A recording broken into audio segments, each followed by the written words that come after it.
Hello, this is the first session on robotics. So let us know what is robotics. So robotics is nothing but a study of several features of a robot, a shape of a robot, a functionality of a robot, how robots are made, and the complete study of robot is called robotics. So what is a robot?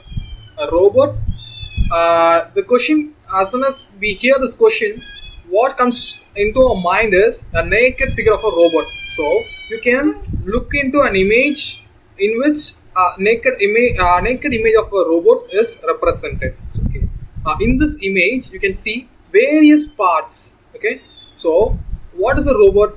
Robot is a electromechanical machine that is capable of working on its own. It can think on its own and it can work on its own, but it can also be controlled by human interference. Okay, human beings can also control them using a remote or a touchscreen or a tablet or any device embedded with them, or a remote device uh, in order to make the certain operations using the robot. Okay, why do we call them electromechanical devices? Because robots are made up of mechanical parts, and they have the source of energy as electrical energy. So electrical energy is the source of energy to perform various operations using mechanical parts. So the physical jobs are done by mechanical parts. So a robot can make several tasks. So it can pick an object and place it in some other place, or it can lift a heavy load. So these operations are done by a mechanical device like a robotic arm or a complete robotic structure. So robots need mechanical parts to move, to make a task physically. So a mobile phone, we have a mobile phone. A mobile phone has electronics, but it doesn't have any mechanical parts, so it cannot perform any physical operation. So a mobile phone is different from a robot. Okay, if a mobile phone is connected to a wheel or some other mechanical properties are given to a mobile phone, the mobile phone can also be made into a robot. So robots initially require a mechanical base, a mechanical platform to perform physical operations. Okay, real world physical operations, and hence the source of energy is electrical energy. So they are called as electromechanical devices. Okay, that can work with artificial intelligence or even controlled by human intervention. So what is mean by artificial intelligence? Artificial intelligence means a machine can think on its own and perform operations independently with or without human intervention. So human beings can control these robots, or otherwise they can also work without the control of human beings. On the they can think on their own like human beings. They can also have a special CPU. Okay, a central processing unit that can process the data and perform according to the uh, predefined programs.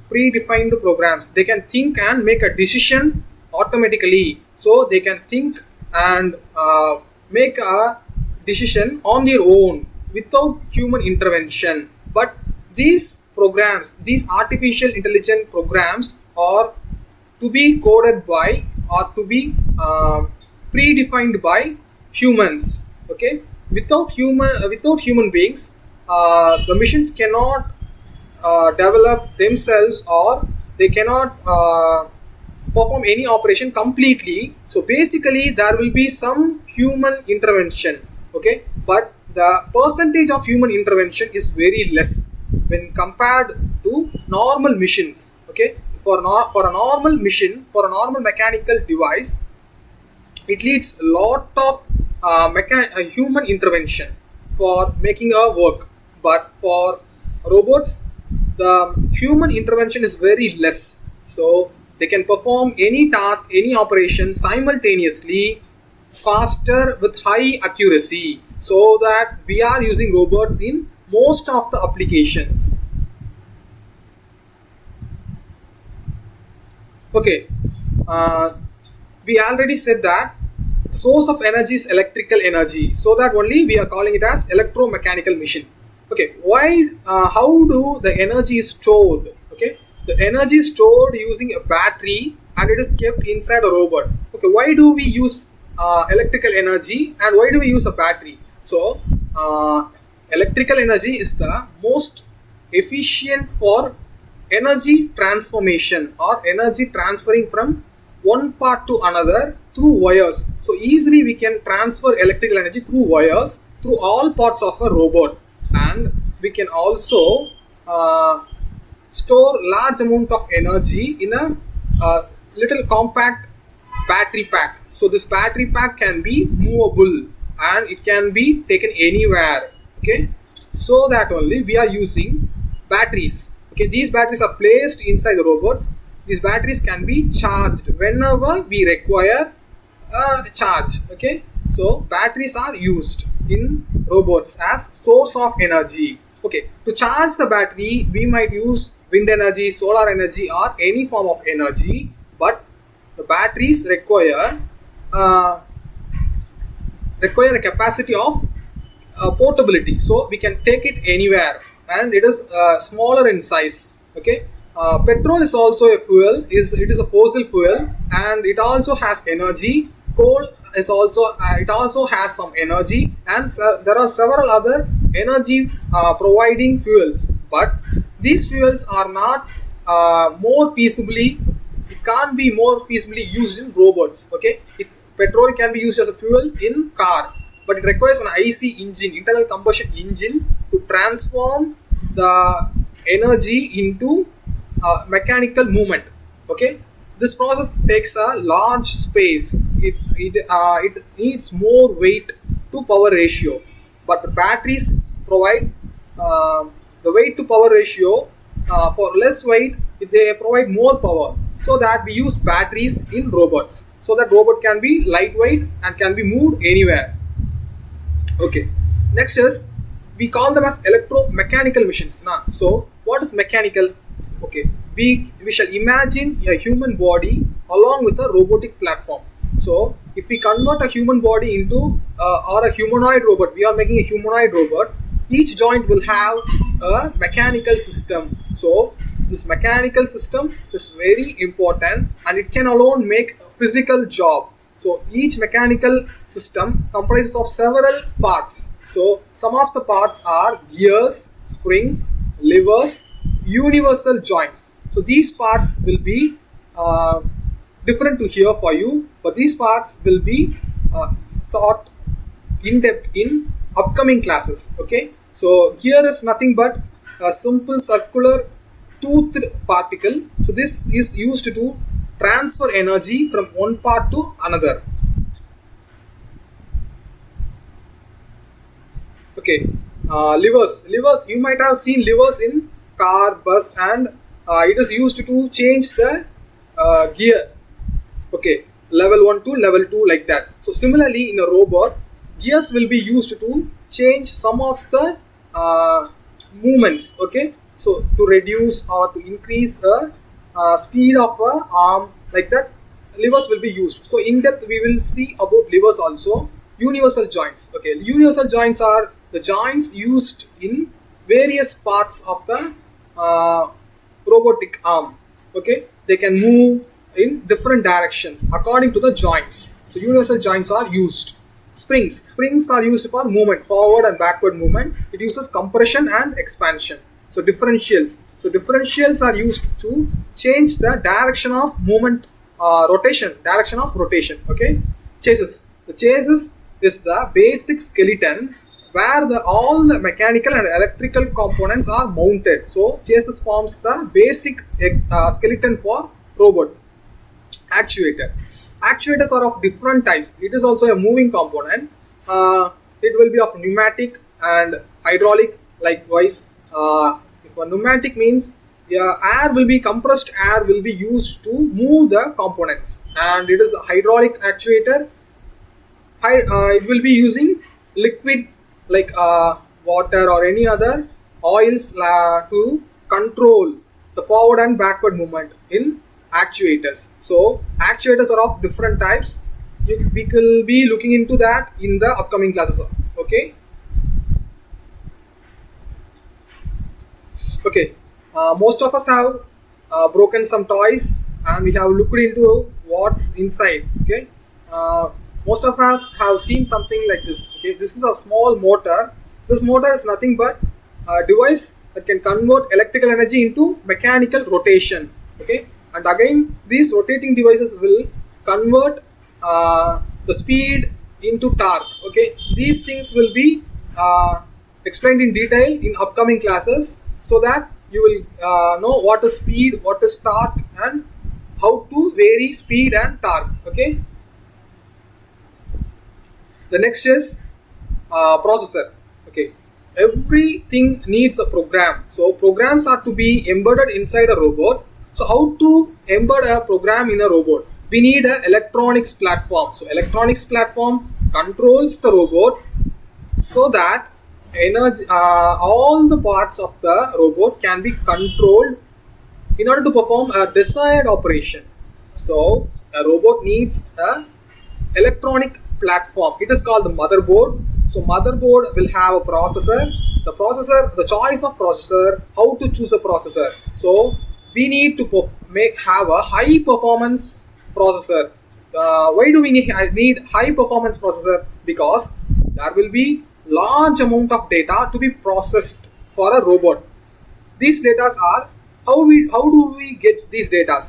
The robots will have several sensors around its body, so that from the sensors it gets information about the surroundings of the robot. So about the surroundings, okay, about the environment. Okay, these images, it might be like images or sound or any data. Okay, these data are have to be processed by the processor. So we need a high performance processor in order to process large amount of data in with the higher speeds, so that only we can perform real-time operations. So in a disaster management, during earthquakes, a robot must perform faster. It also might have to gather a large amount of data. It has to fastly process these data and execute and in the search and rescue operations during disaster times. Okay, so it needs high performance. Low power means the processor should not consume high amount of energy. So they should process faster, they should process large amount of data, and yet they should not consume large amount of power. Because if you have seen your mobile phone, if you play games, the charge will be reduced faster, because that your processor is using more power to process the gaming application in your phone, so that the mobile phone's battery gets drained faster. So same thing should not happen in your robot. Your robot should work for a longer time. In order for that, you need to reduce the power requirement of your processors. Okay.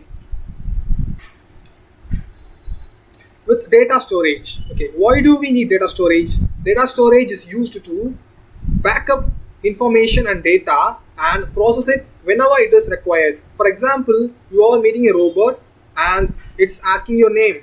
Okay, you are telling your name to it, and it will store your name along with the image through its camera. So its camera will take up an image of you and will store it in the storage unit. Okay, later when you meet the robot after several years or several months, it will recognize you back.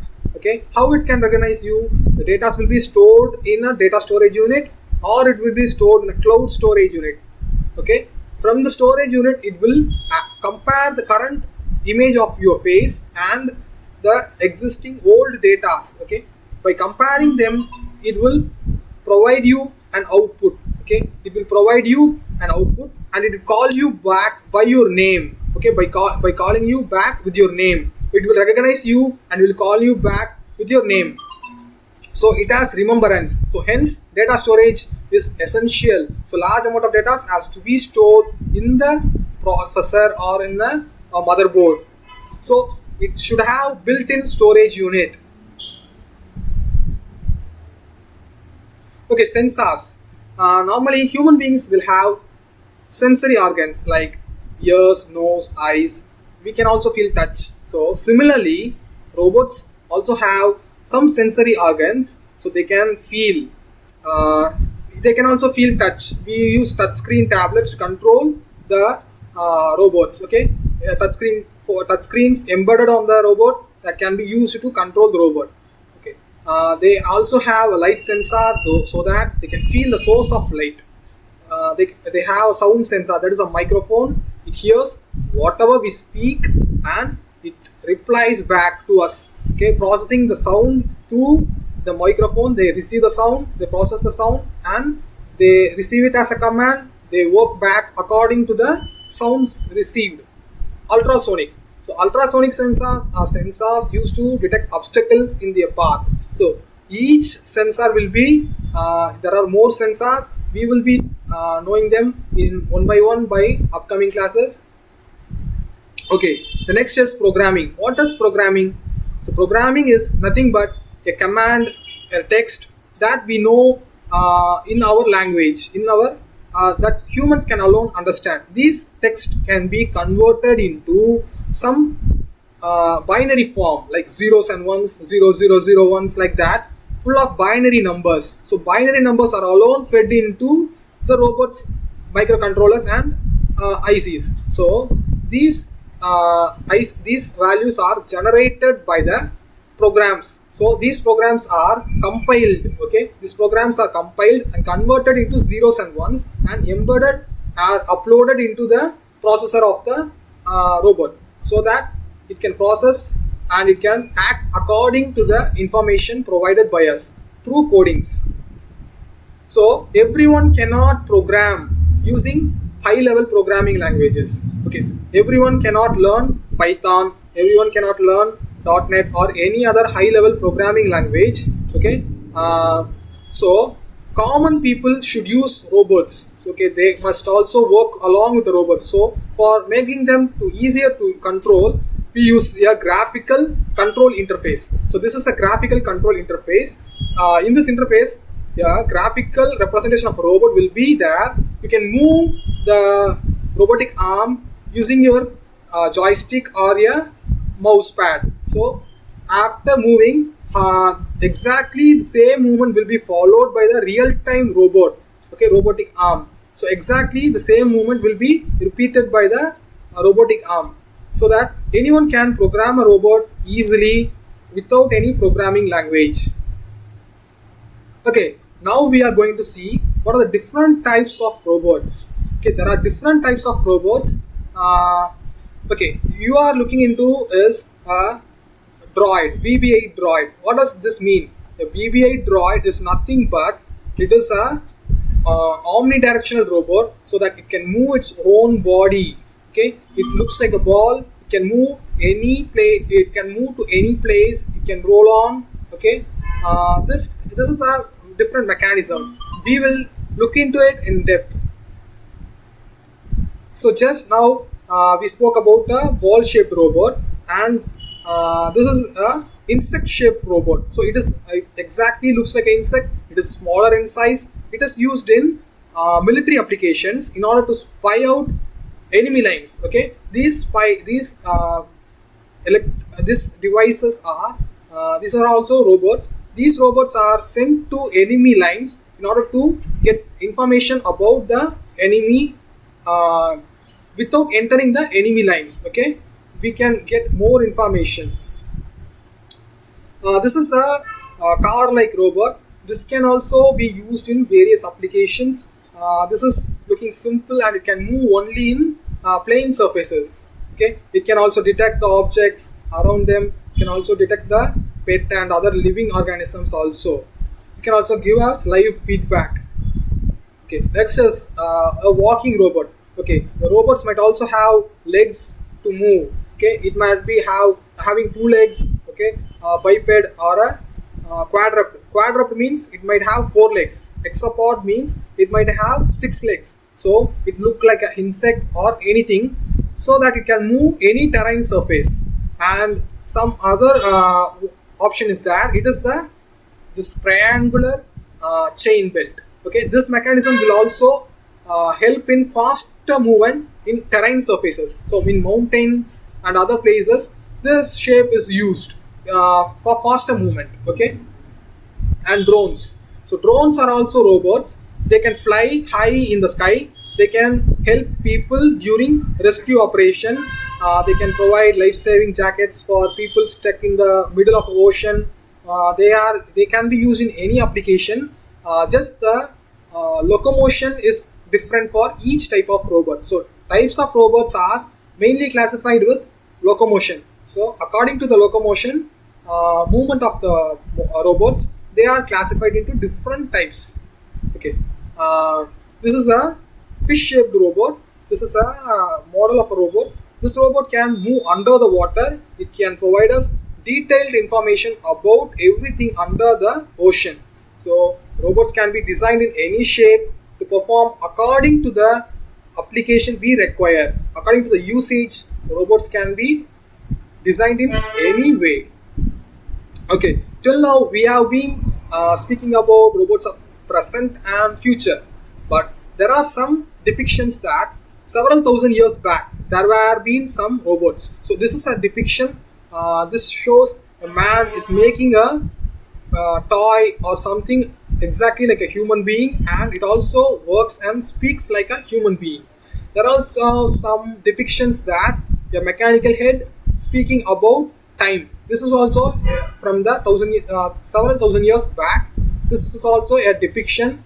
And next one is a robotic warrior. So this warrior was made by Leonardo da Vinci in 14th century. So he has made some gears, some other mechanisms in order to make this robotic warrior move. Okay, it was also from the past.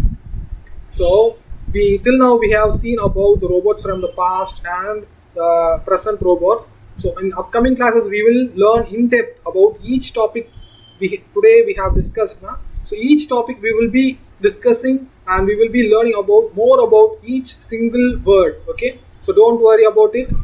You will be getting more knowledge in the upcoming classes. Thank you.